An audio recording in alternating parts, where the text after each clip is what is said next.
Olá, amigas e amigos. Para todos que me assistem, eu desejo que tudo esteja na paz de Deus. Bom, nessa aula, a aplicação da pena privativa de liberdade, eu vou buscar aprofundar alguns conceitos e essa aula vai ser bem didática. Então, prometo para você que tem dificuldade com essa temática, assista a aula e eu tenho certeza que depois de assisti-la, você vai conseguir retirar todas as suas dúvidas a respeito desse tema. Bom, pretendo ser curto, então sem mais delongas, vamos começar a dosimetria da pena privativa de liberdade, que nada mais é do que a aplicação da lei penal. E isso começa, a aplicação da lei penal, essa matéria, começa na verdade lá no artigo 68 do Código Penal, cálculo da pena. Então, o artigo 68, em seu parágrafo único, ele vai dizer o seguinte: a pena base será fixada atendentes ao critério do artigo 59 desse Código. Em seguida, serão consideradas as circunstâncias atenuantes e agravantes. Por último, as causas de diminuição e de aumento. Então, como vocês podem observar, a aplicação da lei penal observa o critério trifásico. E depois que o juiz, então, considera que o sujeito praticou um crime, ou seja, um fato típico, ilícito e culpável, o juiz agora tem que fixar a pena privativa de liberdade. E o juiz não vai retirar isso da cabeça, não vai fazer isso, né? Tem que observar um critério muito técnico para chegar à pena final que aquela pessoa condenada vai receber. Critério, então, trifásico na primeira fase, lá no artigo 59, as circunstâncias judiciais. Segunda fase, atenuantes, agravantes e atenuantes. Elas estão, as agravantes e atenuantes genéricas, nos artigos 61 e 62 do Código Penal, como também nos artigos 65 e 66. Terceira fase, as causas de aumento e de diminuição de pena. Elas podem estar tanto na parte geral como na parte especial. Claro, nessas hipóteses que eu trouxe para vocês, elas podem também, a depender do caso, ser encontradas em legislações especiais. Então, basicamente é esse, né, o critério trifásico para a dosimetria da pena. 3 fases vão ser observadas segundo o artigo 68 do Código Penal. E as circunstâncias judiciais, elas se encontram no artigo 59 do Código Penal, e é aí que nós vamos começar a calcular a pena privativa de liberdade. Então, 59 vai dizer o seguinte: o juiz, atendendo à culpabilidade, aos antecedentes, conduta social, personalidade do agente, motivos, circunstâncias e consequências do crime, bem como ao comportamento da vítima, estabelecerá, conforme seja necessário e suficiente para a reprovação e prevenção do crime. Aí vem outros 4 incisos que vão dizer o que o juiz tem que fazer para fixar a pena base, né? Vejam só, pessoal, na primeira fase de dosimetria da pena, o juiz, então, fixa a pena base. É a pena que vai servir como parâmetro para a segunda e para a terceira fase de dosimetria. Então, aqui o que o juiz vai estabelecer, qual que vai ser o quanto, né, a partir do qual vão incidir as agravantes e atenuantes e as causas de aumento e diminuição, porventura, se elas existirem. Pode ser que não existam e o sujeito seja condenado na pena mínima. Isso é possível que ocorra e, aliás, acontece com bastante frequência. Então, só para a gente imaginar o seguinte: suponhamos que alguém foi condenado no artigo 155 do Código Penal, que na verdade seria o furto na sua forma simplificada. A pena do furto é de reclusão de 1 a 4 anos e multa. Pessoal, dentro desse contexto, então, o juiz ele passa a calcular a pena privativa de liberdade a partir da pena mínima. Daí vocês me perguntam, e a pena média? Isso é levado em consideração? Alguns doutrinadores consideram, mas não é isso que o juiz faz na prática, né? Pelo menos não é isso que a jurisprudência dos tribunais vem admitindo. Então o juiz tem que partir da pena mínima. Vamos imaginar nesse exemplo que eu trouxe para vocês, então, o juiz vai partir daqui, leva em conta a pena em abstrato e vai partir da pena de 1 ano para fazer o cálculo da pena base. Como eu disse para vocês, primeira fase, pena base. E como que o juiz faz esse cálculo para chegar à pena base, para chegar à pena que vai servir como parâmetro para as outras 2 fases? Vejam só, pessoal, Aqui no 59, vocês estão vendo, são 8 circunstâncias judiciais. Como eu vou demonstrar para vocês, uma delas só vai servir de forma positiva para o réu. As demais, se o juiz reconhecer uma delas como negativa, ele vai ter que aumentar para cada uma delas 1/8. Vocês podem procurar no Código Penal, no artigo 59 seguinte, vocês não vão encontrar a quantidade de pena que o juiz tem que aumentar nessa primeira fase. Então, a jurisprudência tem admitido que é 1/6 para cada circunstância judicial, mas a doutrina sempre considerou 1/8. É o critério que eu prefiro, porque são 8 circunstâncias judiciais, embora uma delas não sirva para piorar a situação do réu. Então, são 8 circunstâncias judiciais. Aí o juiz vai escolher qual que é a pena, né? Então, vai observar qual que é a pena segundo o artigo. Nesse caso aqui, pena de reclusão, mas pode ser de detenção, por exemplo. A quantidade da pena aplicável dentro dos limites previstos. Nesse exemplo que eu trouxe para vocês, o limite da pena é de 1 a 4 anos. Então o juiz começa a calcular a pena com a pena de 1 ano, né, que é a pena mínima. O regime inicial de cumprimento da pena, depois que fizer o cálculo, tem que escolher qual que é o regime com base no artigo 33 do Código Penal, e a substituição, se for o caso, no artigo 44, por outra espécie de pena se cabível. Então o juiz tem que observar tudo isso quando ele faz o cálculo da dosimetria da pena, e começa com as circunstâncias judiciais do artigo 59. Lembrando que para essa etapa não há previsão do legislador quanto que o juiz tem que aumentar, então 1/8 para a doutrina, 1/6 para a jurisprudência. E nesse caso, pessoal, a pena também não pode nem ficar aquém do mínimo legal. Então nesse exemplo que eu dei do furto, não pode ficar aquém de 1 ano, por exemplo, não pode ser fixada uma pena base de 10 meses de reclusão, e nem além do máximo em abstrato, não pode ficar além de 4 anos. Por exemplo, o juiz não pode, para o crime de furto simples, fixar uma pena de 5 anos de reclusão. Lembrando que, se o crime for qualificado, aí o juiz já vai passar o cálculo da primeira fase com base na qualificadora. Exemplo, o crime de furto qualificado. Aí o juiz começa com 2 anos a fazer o cálculo com base nas 8 circunstâncias judiciais. Vamos lá. Vou analisar com vocês as 8 circunstâncias judiciais. A primeira delas é a culpabilidade, que é o juízo de reprovabilidade da conduta. Primeiro ponto, não confundam a culpabilidade da aplicação da pena privativa de liberdade com a culpabilidade do critério ou do conceito analítico de crime, fato típico, ilícito e culpável. Por quê? Para eu definir se a pessoa praticou um crime, eu tenho que saber se ela é culpável, ou seja, se ela é imputável, se ela é maior de 18 anos, se ela não tem nenhum tipo de doença mental ou desenvolvimento mental incompleto ou retardado que impeça ela de compreender o caráter ilícito do fato. Essa é a culpabilidade lá do conceito ou do critério analítico do crime. A culpabilidade aqui, o réu ele já está condenado, o juiz já definiu que ele praticou um fato típico, ilícito e culpável. Agora, o que o juiz faz é analisar o grau de reprovação da conduta que o sujeito praticou. Como assim? Vamos pensar em 2 circunstâncias. A primeira delas é uma pessoa que subtrai um telefone na rua durante o dia. Essa pessoa praticou um furto, artigo 155. Subtrair coisa alheia móvel para si ou para outrem. Está dentro da normalidade.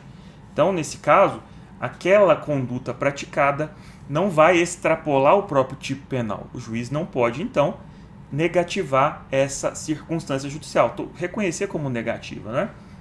Agora, suponhamos o caso de alguém que subtrai o patrimônio de uma instituição de caridade. Vejam, esse comportamento desse réu é muito mais reprovável. Nesse caso, o juiz está autorizado a elevar a pena dele na primeira fase em 1/8 por essa circunstância judicial. Claro que tem que analisar as demais, mas eu quero que vocês entendam e compreendam o que é a culpabilidade para esse momento. É então o juízo de reprovação, o grau de reprovação da conduta praticada. Se for normal o tipo, o juiz não pode reconhecer como negativo.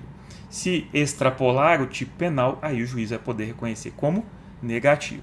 Essa é a primeira circunstância judicial, culpabilidade. Segunda delas, antecedentes. é o histórico do réu na esfera criminal, mas tomem cuidado. Aqui só vão servir condenações penais transitadas em julgado que não sirvam para reincidência. E quais não vão servir para reincidência? Aquelas que tiverem passado pelo período depurador de 5 anos depois do cumprimento da pena ou da extinção, e os crimes que são praticados, crimes militares próprios e crimes políticos. Então, essas condenações não servem para reincidência, mas vão servir para maus antecedentes.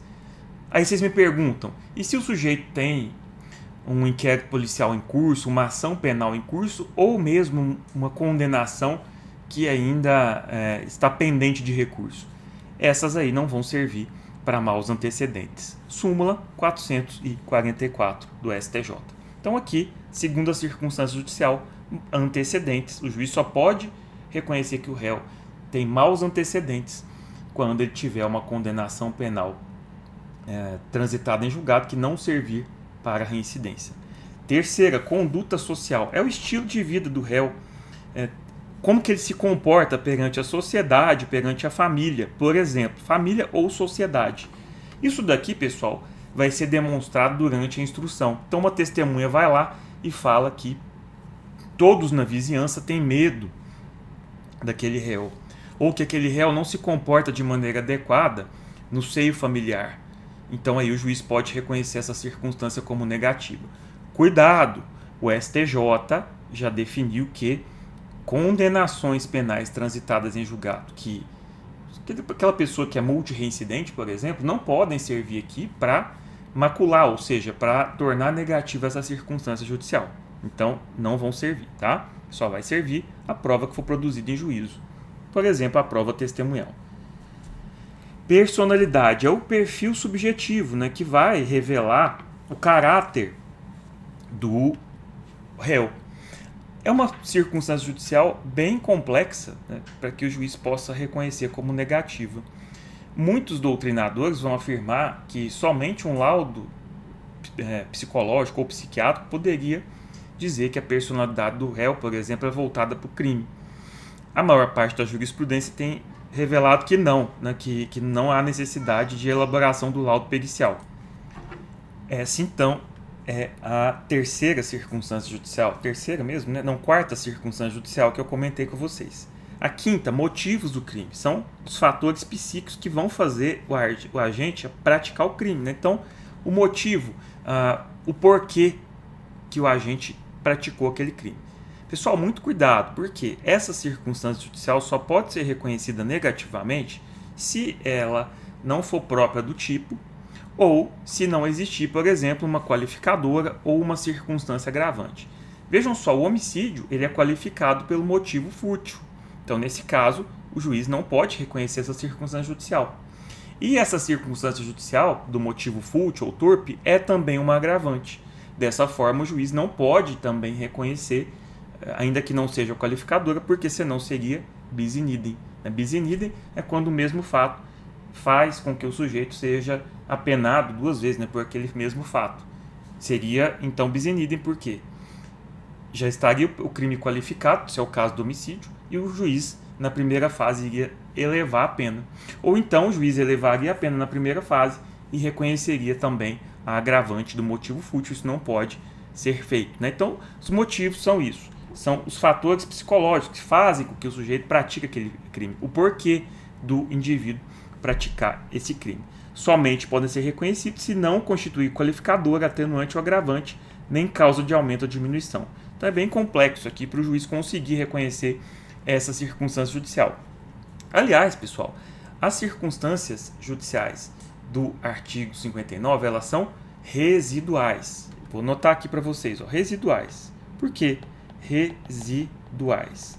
O juiz só vai reconhecer as circunstâncias judiciais se elas não integrarem o próprio tipo, não forem qualificadoras, não se constituírem como agravantes, atenuantes ou causa de aumento ou diminuição, como eu coloquei aqui para vocês. Circunstâncias do crime são os dados que não são elementares, né? Não estão, por exemplo, lá no 155, subtrair coisa alheia móvel para ser ou para outra, esse elemento são elementares do crime, mas elas vão se relacionar com a execução daquele crime. Por exemplo, eu posso considerar como circunstância o local onde o crime foi praticado. Exemplo, uma pessoa que praticou um roubo na zona rural durante o período noturno, local do crime. O modus operandi, ou seja, a forma com que o crime foi praticado. Então, o sujeito que pratica o crime com circunstâncias que vão exceder o que está no tipo penal, por exemplo, praticou o crime amarrando a vítima, né? São circunstâncias. Então, como eu disse aqui, na verdade, vão se relacionar à forma de execução do crime. Nesse caso aqui, gente, tem que tomar cuidado, eu coloquei aqui no slide, né? Porque não pode ser considerada somente a gravidade abstrata do crime. O que é a gravidade abstrata?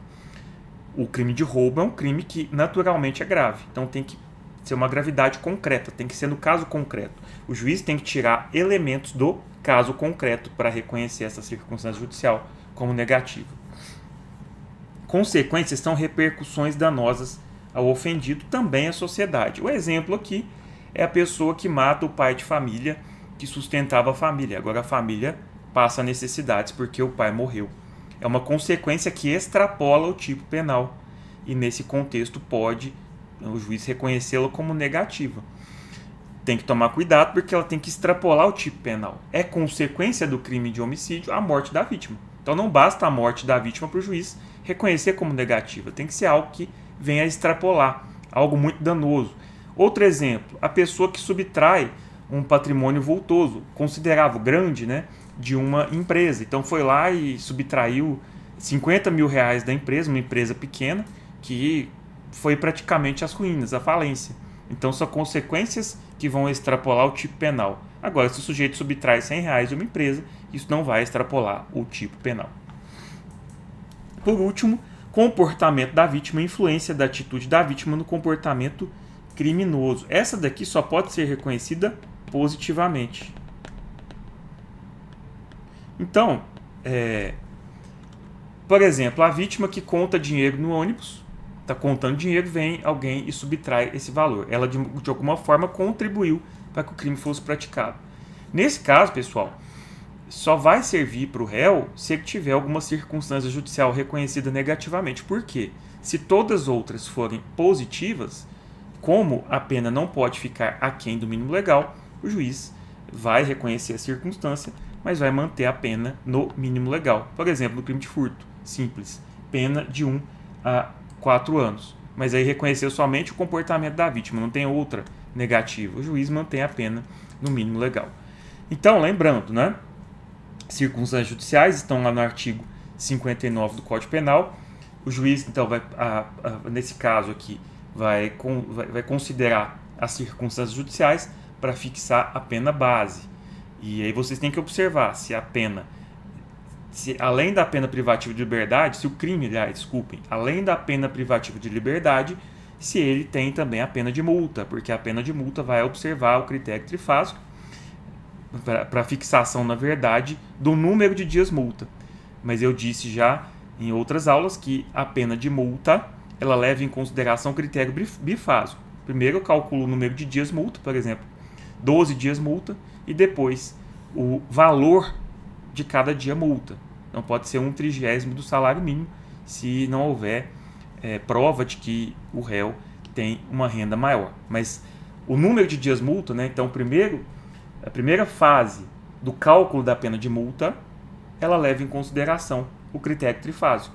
Para eu saber se é 10, se é 12, se é 20 dias multa, eu tenho que levar em consideração os 59, circunstâncias judiciais, agravantes e atenuantes e causa de aumento e diminuição. Tudo isso vai repercutir no número de dias multa. Atentem-se para esse ponto. Bom, esse então é o artigo 59. O artigo 59 do Código Penal, o juiz vai fixar a pena base. E aí que vai começar o cálculo da pena base, considerando aqui a pena mínima e abstrato fixada no tipo penal. Exemplo lá, o furto qualificado, 2 anos, 2 a 8 anos, eu acho, né? Do furto qualificado. Então ele começa com 2 anos, porque o furto é qualificado. Se o furto for simples, vai começar com 1 ano, dentro desse intervalo. Bom, a segunda fase, então, o juiz já tem a pena base, ele calculou a pena base, agora deve observar se existem agravantes ou atenuantes. Pessoal, agravantes ou atenuantes, elas são previstas em lei, e aqui, em relação às agravantes, elas são taxativas. O rol é taxativo. E as atenuantes, o rol é exemplificativo. Já anotem isso aí.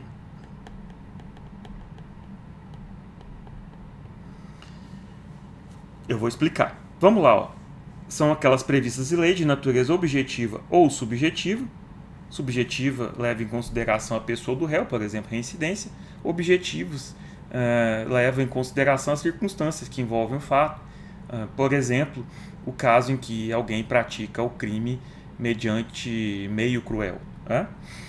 Bom, não vão integrar o tipo penal, é claro. Não podem integrar o tipo penal nem a elementar e nem como uma circunstância, por exemplo, uma qualificadora, uma causa de aumento de pena, uma causa de diminuição. Não pode integrar o tipo penal, seja em suas elementares ou em suas circunstâncias. Vão agravar ou atenuar a pena possuindo aplicação compulsória. Então o juiz tem que aplicá-las, né? Pessoal, elas podem ser genéricas ou específicas. Genéricas são aquelas que estão previstas no Código Penal.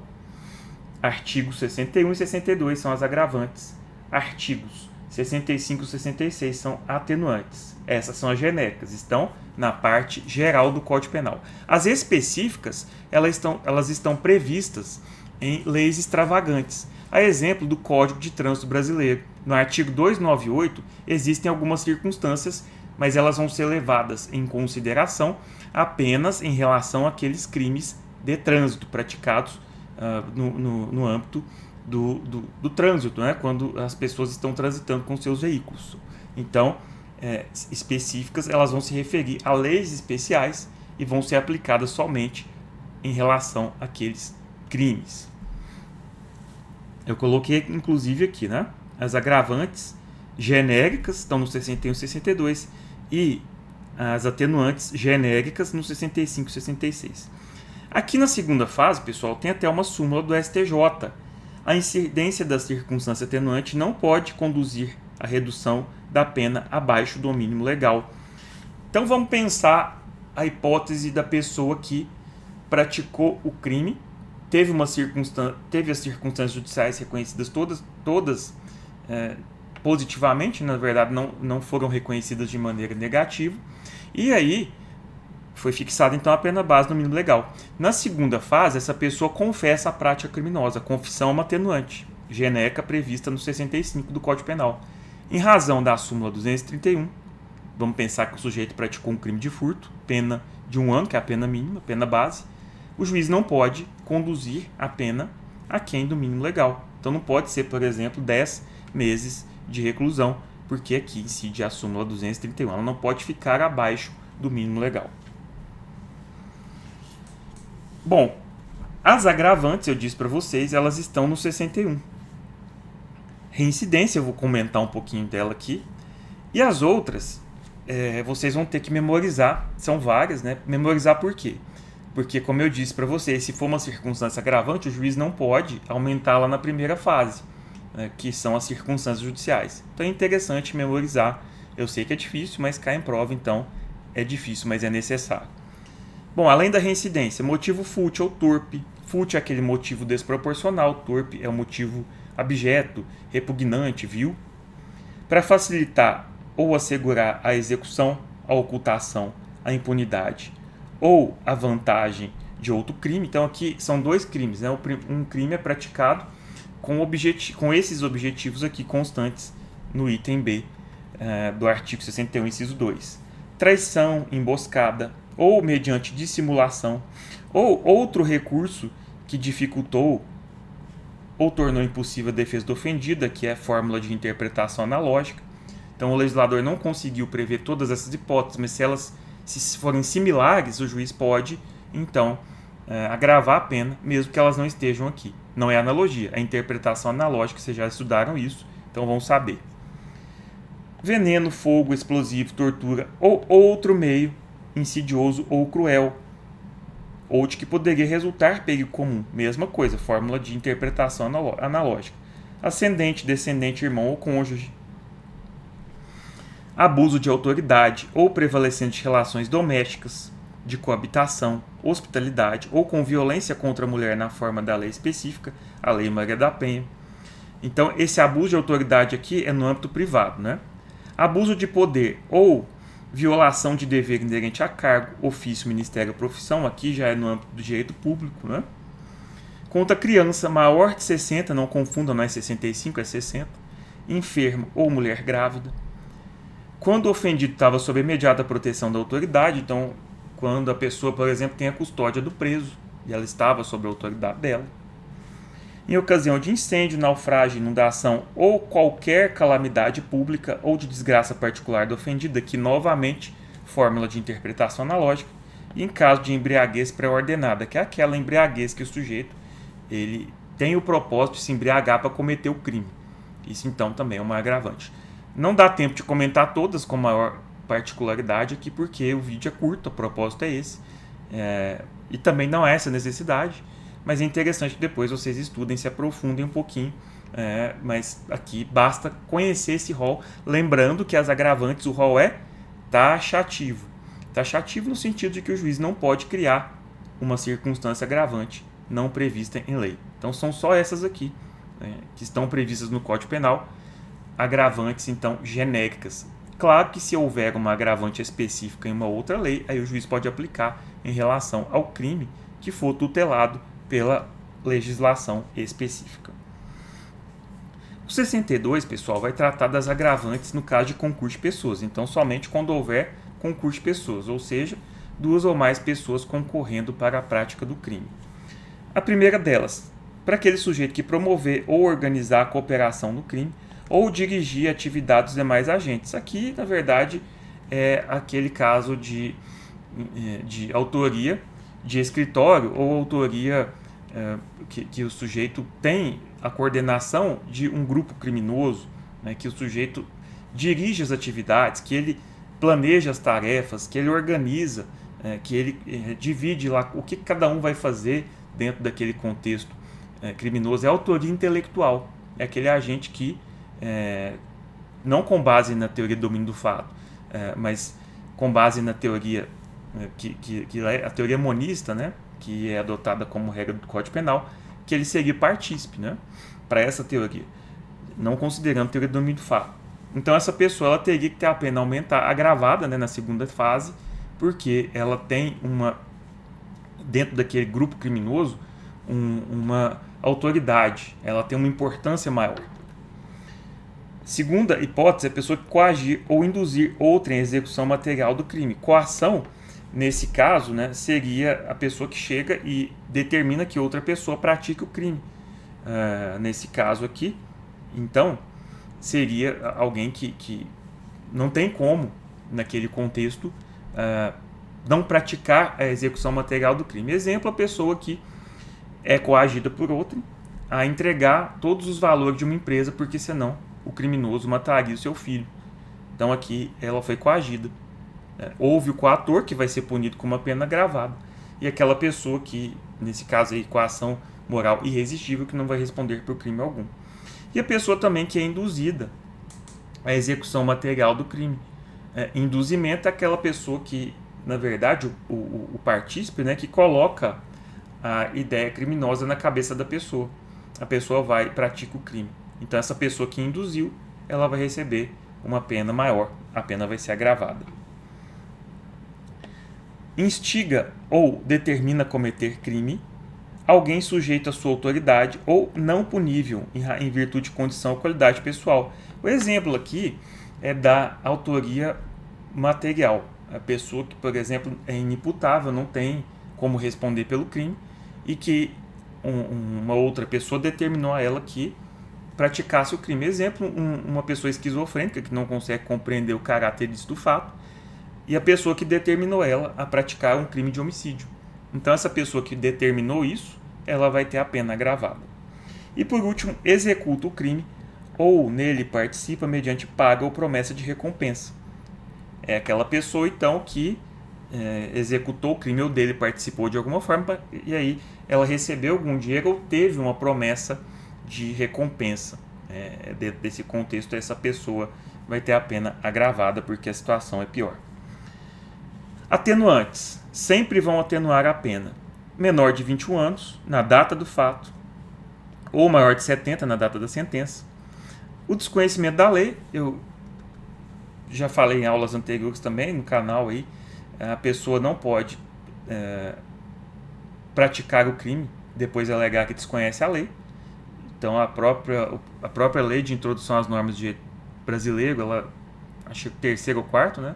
Ela vai dizer que todos devem conhecer a lei, mas se ela comprova de alguma forma que ela realmente não conhecia a lei, a pena pode ser atenuada. O sujeito não vai ficar sem responder pelo crime, mas a pena pode ser atenuada se nesse contexto o juiz assim o entender. Ter o agente cometido o crime por relevante valor social ou moral. Valor moral é da própria pessoa, o valor social leva em consideração a sociedade, por exemplo, aquela pessoa que mata o traidor da pátria. Procurado por sua espontânea vontade com eficiência, logo após o crime, tem que ser um intervalo curto, evitar-lhe ou minorar-lhe as consequências, ou ter antes do julgamento, então, antes de ter julgado, reparado o dano, aqui já é o bem objetivo. Cometido o crime sob coação, aqui podia resistir, então é coação moral resistível. Porque irresistível o sujeito não vai responder pelo crime. Aqui ele responde, mas a pena pode ser atenuada. Ou incumprimento de ordem de autoridade superior, sob a sua influência de violenta emoção, provocada por... Ou, sob influência de violenta emoção, provocada por ato injusto da vítima. Porque se o sujeito estiver sob domínio de violenta emoção no crime de homicídio, por exemplo, é uma causa de diminuição de pena. Aí o juiz vai diminuir a pena na terceira fase, e não aqui. Tem que tomar cuidado. Aqui é sobre influência. Influenciar é um estado de ânimo um pouco mais controlável. Sobre o domínio, não. A pessoa está sob domínio, então ela não tem controle de maneira alguma. Confessado espontaneamente perante a autoridade, a autoria do crime. E aqui, eu vou trazer depois uma súmula para vocês. Aliás, deixa eu trazer a súmula depois. Cometido o crime sob a influência de multidão em tumulto que não a provocou. Essas são as circunstâncias atenuantes. E o rol é exemplificativo. Por que é exemplificativo? Por causa desse artigo aqui. A pena pode ainda ser atenuada em razão de circunstância relevante. Vejam, anterior ou posterior ao crime, embora não prevista expressamente em lei. Então, o próprio legislador autoriza o juiz a atenuar a pena do indivíduo, mesmo que não exista uma circunstância atenuante prevista em lei. Bom, gente, eu vou comentar agora a reincidência. Eu prometi para vocês, porque é uma circunstância que tem as suas particularidades. Verifica-se a reincidência quando a gente comete novo crime, depois de transitar em julgado a sentença que no país ou no estrangeiro o tenha condenado por crime anterior. Vou colocar aqui, duas situações, o crime 1 e o crime 2. O crime 1, data do fato, 1º de janeiro de 2024. O crime 2, data do fato, 1º de junho de 2024. Vamos imaginar que esse crime aqui, o juiz foi rápido.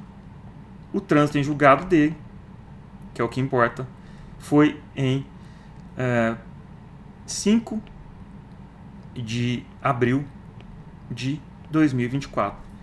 Vejam só, pessoal, quando o juiz for julgar esse segundo fato aqui, que é o crime posterior, o novo crime, o fato, então, foi posterior ao trânsito em julgado. Nessa situação, então, esse sujeito é reincidente. A princípio ele é reincidente, depois tem que verificar o artigo 64, mas a princípio ele é reincidente. Por quê? Porque ele cometeu o crime 2, que é o novo crime, e esse crime, ele aconteceu, o fato, depois do trânsito em julgado do crime anterior, que é o crime 1. Aqui, então, está configurada a reincidência.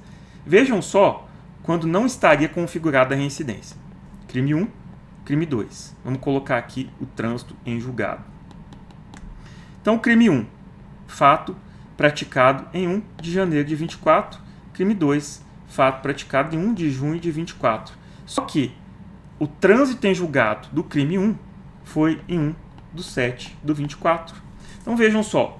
Muito embora ele tenha praticado o crime 2, com uma nova data do fato, esse trânsito em julgado aqui, ó, 1º de julho de 2024 foi depois do fato 2. Do fato, né? Aqui foi o fato. Então o sujeito, nesse caso, não é reincidente. Eu ilustrei para vocês, então, saberem diferenciar aí a reincidência. Nessa segunda hipótese aqui, ó, o sujeito poderia ter maus antecedentes, né? Porque se o juiz fosse depois julgar esse fato aqui, ó, ele pode reconhecer como maus antecedentes, mas não pode reconhecer como reincidência, né? Por quê? Porque o primeiro fato foi praticado antes. Aí, aqui é tranquilo, não tem problema. Bom, vamos prosseguir. É importante, pessoal, para efeito da reincidência, observar o 64. Por quê? Primeiro ponto aqui, ó, é o período depurador da reincidência.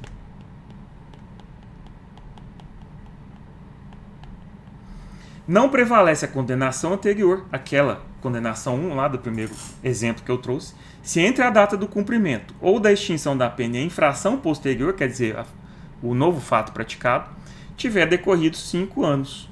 Então, ó, crime 1, data do fato foi 1º de janeiro de 2015. Transitou em julgado no dia 5 de junho de 2015. E aí que é o importante aqui, ó. E o sujeito cumpriu a pena, cumprimento, no dia 1º de agosto de 2016. Aí ele praticou o crime 2 no dia 1º de janeiro de 2024. Vejam, aqui ó, 16, 17, 18, 19, 20, 21. Já tinha passado os 5 anos há muito tempo. Então esse sujeito não seria reincidente, mas pode servir para maus antecedentes. Bom, essa é a primeira hipótese, período depurador da reincidência. Segunda hipótese. Não se consideram, então, para efeito de reincidência, os crimes militares próprios e os políticos. Crimes militares próprios são aqueles que estão previstos apenas no Código Penal Militar. Então, se o sujeito desobedece, por exemplo, uma autoridade hierarquicamente superior, salvo o melhor juízo, trata-se de uma infração penal militar, mas não é crime comum. Então, essa condenação não serve para reincidência, pode servir para maus antecedentes. Ou crimes políticos. Crimes políticos, por exemplo, são aqueles praticados contra a segurança nacional. Esses também não vão servir para reincidência, mas pode servir para maus antecedentes. Eu trouxe o artigo 7º da Lei de Contravenções Penais, porque tem que ser conjugado com o artigo 63. E aí eu trouxe essa tabelinha. Por quê, gente? Quando o sujeito pratica uma contravenção penal anterior, aliás, quando o sujeito pratica um crime e tem uma condenação penal anterior transitada em julgado por contravenção penal, ele é primário. Anotem essa hipótese, ele é primário e isso é pega de prova. Por quê? Porque houve uma falha legislativa na conjugação do artigo 63, que define o que é reincidência, com o artigo 7º da Lei de Contravenções Penais, que é esse aqui, ó. Por causa disso, então, atentem-se para essa tabelinha, o sujeito vai ser primário. Então ele pratica um crime posterior, mas tem uma condenação penal anterior por contravenção penal. Esse sujeito é primário. Por falha legislativa, ele será considerado primário. É uma informação importante. Aqui eu já falei para vocês, ó. Bom, súmula 241, reincidência não pode ser considerada como agravante simultaneamente como circunstância judicial. Claro, se for uma condenação. Mas se for duas, como eu expliquei, se uma delas não servir para reincidência, pode naturalmente servir para maus antecedentes. Então o sujeito pode ser reincidente e pode ter maus antecedentes, desde que ele tenha mais de uma condenação. A súmula 241 se refere a uma única condenação. Quando a confissão for utilizada para a formação do convencimento do julgador, o réu fará jus atenuante do 65.3 letra D. Então, mesmo que o réu venha a confessar o fato e dizer que praticou o fato sob o manto de uma excludente ilicitude, ele vai ter o direito a atenuante da confissão, se o juiz usar isso para condenar o réu.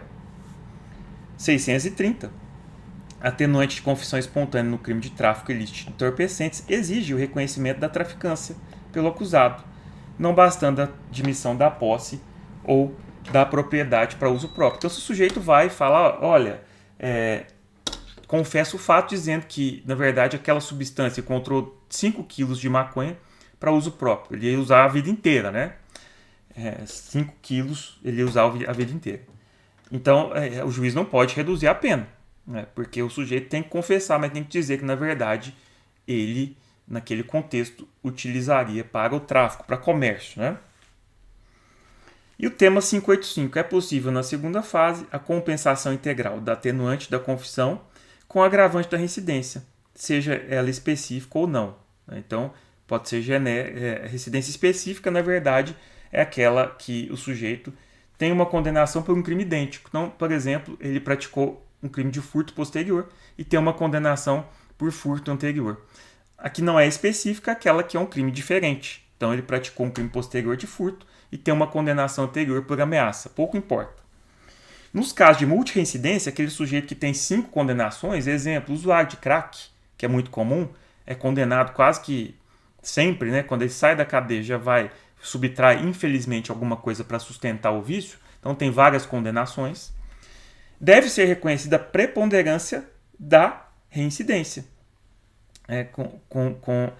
com base aqui na confissão. Então, vai preponderar a reincidência. Então, o juiz não pode compensar e tem que fazer a compensação proporcional. Então, por exemplo, ele vai aumentar, mas vai aumentar com um patamar um pouco menor do que 1/6.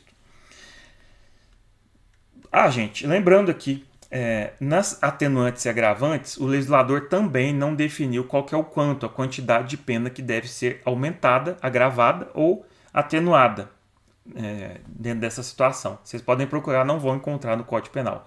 A doutrina e a jurisprudência já fixou o critério de 1/6, porque o juiz deve, então, agravar ou atenuar. E daí vocês me perguntam, como que funciona se houver, por exemplo, concurso de agravantes e atenuantes? Aí, o juiz vai observar o 67. Ela vai se aproximar do limite indicado pelas preponderantes. E aí, as preponderantes são os motivos, personalidade e reincidência. Então, um exemplo aqui, vamos pensar que o sujeito, então, é reincidente e confissão. Aqui, gente, o juiz pode compensar. Se tem apenas uma agravante e outra atenuante, o juiz compensa. Mas elas devem ser preponderantes. Ou então entre não preponderantes, que não tem a ver com os motivos, a personalidade do agente e reincidência. Agora, o juiz não pode compensar uma circunstância que é preponderante e outra que não é preponderante. Aí ele vai aplicar a pena com um patamar, digamos, maior, considerando a preponderante. Ou então vai elevar, vamos imaginar que é 1/6, né? Ele coloca lá 1/12, um patamar um pouquinho menor, vai dar preponderância para aquela. Aqui o juiz não faz, na verdade, como na primeira fase, somando, né? 1/8 mais vezes 2. Não. Aqui o juiz, na verdade, vai ou dar preponderância para aquelas que são referentes aos motivos, personalidade ou reincidência, ou então vai fazer a compensação, se for possível. Aí vamos imaginar que o sujeito é reincidente, confessou o fato criminoso e é menor de 21 anos na data do fato, que é uma circunstância atenuante. E é também preponderante, né? Então, menoridade. Menor de 21, né? Aí o juiz vai compensar as duas aqui, e vai pegar a pena base, que é fixada lá na primeira fase, circunstâncias judiciais, diminuir de 1/6. Então sempre vai ser feito dessa forma. Se é só reincidente, claro, vai só... Opa, desculpem aqui. Se é só reincidente, por exemplo, vai aumentar em 1/6. E se for multi-reincidente? Aí, gente, se for multi-reincidente e tiver uma confissão, se ele confessou o fato criminoso, o juiz não pode compensar tudo, né? Então ele tem que agir de maneira proporcional. O que ele vai fazer? Ele vai compensar, mas vai aumentar num patamar menor, 1/12, né? Que aí a pena vai ser aumentada, mas num patamar menor. Por quê? Porque ele está dando preponderância para reincidência, para o sujeito que é multireincidente. Agora, se for o sujeito tem uma condenação penal transitada e julgada e confessou o fato criminoso, o juiz faz a compensação. Não vai nem aumentar e nem diminuir, nem agravar e nem diminuir, nem atenuar a pena. Eu trouxe uma tabelinha, ó, em relação às agravantes. A reincidência, né, o próprio artigo 67 já fala, motivo fútil, facilitar, assegurar a execução, ocultação, impunidade ou vantagem de outro crime, é referente ao motivo. Cometer o crime com abuso de poder ou violação do dever inerente a cargo, ofício, ministério ou função, é referente à personalidade do agente. E embriaguez pré-ordenada. Atenuantes. Menor de 21 na data do fato, é referente à personalidade. Motivo de relevante valor moral, aqui já está dizendo, né? O próprio é referente ao motivo. Coação a que podia resistir ou sob influência de violenta emoção, provocada por ato injusto da vítima. Todas elas, as duas aqui dentro do artigo 65, inciso 3, letra C, é referente ao motivo. Confissão tem a ver com a personalidade. Influência de multidão é em relação ao motivo. As principais aqui, pessoal, são a da reincidência, que o próprio artigo 67 já coloca, que ela é preponderante. E aqui as atenuantes, a menoridade e a confissão. Essas são as que vão aparecer mais e são as que a doutrina e a jurisprudência dá um valor maior. Bom, então, vamos imaginar aqui, ó, primeira fase, segunda fase. O juiz fixou a pena base, por exemplo, em 1 ano e 3 meses de reclusão e 12 dias multa. É a partir dessa pena que o juiz, então, vai considerar as agravantes e atenuantes para, então, fazer o cálculo da segunda fase, que é a pena base. Então, feito isso, o juiz vai ou agravar ou atenuar a pena em 1/6 ou em uma outra fração menor ou maior, depender de uma circunstância preponderante, na segunda fase. Tá? Então, leve em consideração aqui, por exemplo, um aumento de 1/6 ou uma diminuição de 1/6. Lembrando, pessoal, que tanto na primeira fase como na segunda fase, não pode, aqui na primeira fase, não pode ficar aquém do mínimo, tanto na primeira como na segunda fase, e na primeira fase também não pode ficar além do máximo em abstrato. Pena abstrata, aquela prevista no tipo penal, por exemplo, no crime de furto, de 1 a 4 anos. E, prosseguindo a parte mais tranquila, causas de aumento e diminuição de pena. Essa circunstância, pessoal, é a única que o legislador prevê quanto que o juiz tem que aumentar ou diminuir. É a única. Então, é muito fácil fazer a diferença entre agravantes e atenuantes, causas de aumento e diminuição. Por quê? Agravantes e atenuantes, o legislador ele não coloca qual que é o quantum, qual que é a quantidade que deve agravar ou diminuir. As causas de aumento e diminuição, o legislador coloca de forma expressa. Então, aí, por exemplo, o juiz tem que reduzir a pena de 1 a 2/3. Já está previsto lá no Código Penal ou na legislação especial. Então, o juiz tem que agir dentro desses limites ou considerando uma fração fixa. Essa é a diferença das causas de aumento e diminuição, a principal delas, para as agravantes e atenuantes. Outra diferença, as agravantes e atenuantes genéricas estão somente na parte geral do Código Penal, lá no artigo 61, 62, 65 e 66. Ao passo, e elas não fazem parte do tipo penal. Ao passo que as causas de aumento e diminuição, salvas da parte geral, elas vão sempre fazer parte do tipo penal como uma circunstância que vai ou aumentar ou diminuir a pena. E eu vou trazer alguns exemplos para vocês. Vamos lá. Ó. Causas de aumento e diminuição estão previstas na parte geral ou especial do Código Penal. Então pode estar em uma delas. E sempre terão a quantidade de pena definida. Então aqui, levando em consideração esse critério, vocês já sabem a diferença entre causa de aumento e diminuição, agravante e atenuante. Não precisa pensar em mais nada. Somente em relação à quantidade de pena que o legislador já fixa de maneira expressa. Eu trouxe alguns exemplos. A tentativa é uma causa de diminuição de pena. O legislador coloca de 1 a 2/3. O artigo 16, que tem a ver, que leva em consideração o arrependimento posterior. Nesse caso, a pena vai ser diminuída de 1 a 2 terços. O 29, parágrafo 2º do Código Penal, que é a cooperação dolosamente distinta, o juiz vai ter que diminuir de 1 a 2 terços. E entre outras, né? Todas essas aqui, a maior parte delas, né? Concurso formal de crimes, o crime continuado e o concurso formal são causas de aumento de pena que estão previstas na parte geral. Mas a maior parte das causas de aumento ou diminuição estão na parte especial, dentro do próprio tipo penal. Aqui, por exemplo, eu trouxe alguns exemplos para vocês. O primeiro caso aqui é o 121, parágrafo 1º, que é um motivo de relevante valor moral ou social, a diminuição de 1/6 a 1/3. 121, parágrafo 4º, aumento de 1/3, fração fixa. E lá no crime de roubo, parágrafo 2º, aumento de 1/3 até a metade. Então vejam, nessas hipóteses todas, o legislador já coloca de maneira expressa o quanto que o juiz tem que aumentar ou diminuir, diferentemente das agravantes e atenuantes e também das circunstâncias judiciais do artigo 59. E aí, gente, quando houver concursos de causa de aumento ou diminuição, por exemplo, o sujeito praticou um crime de roubo com uma causa de aumento, roubo que foi praticado com concurso de pessoas na forma tentada, né? Então aí eu tenho um concurso entre uma causa de aumento e uma diminuição.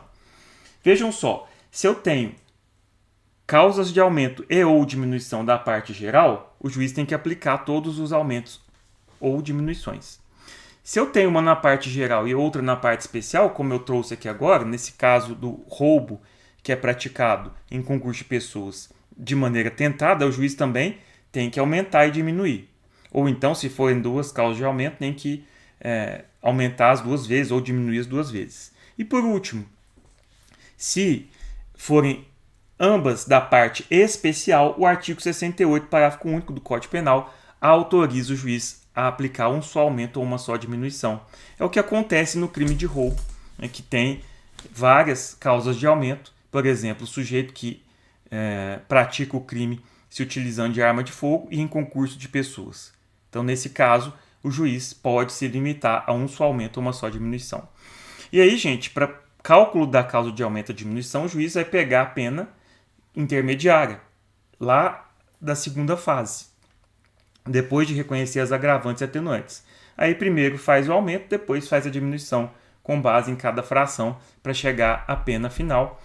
Aí depois de chegar a essa pena, o juiz vai analisar qual que é o regime que deve ser aplicado, se é o caso de substituir ou não a pena privativa de liberdade por restritiva de direitos.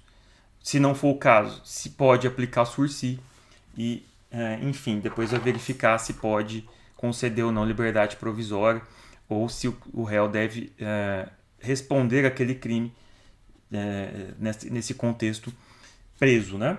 Mas é matéria de processo penal. Bom, e eu encerro quase 1 hora de aula, né? Gostaria de ter falado em tempo menor, mas é um tema um pouco complexo. Espero que eu possa ter conseguido aqui tirar as principais dúvidas de vocês. E qualquer coisa aí eu estou à disposição, pode deixar as perguntas, eu respondo na medida do possível. Para quem não conhecer meu Instagram, é @prof.rodrigoassumpção. Lá eu deixo vários conteúdos dentro do direito penal e também dentro do direito, algumas dicas, enfim, para que vocês possam desenvolver melhor as matérias, aí, principalmente o direito penal e processual penal. É isso daí. Então um grande abraço, fiquem com Deus e até a próxima. Tchau, tchau.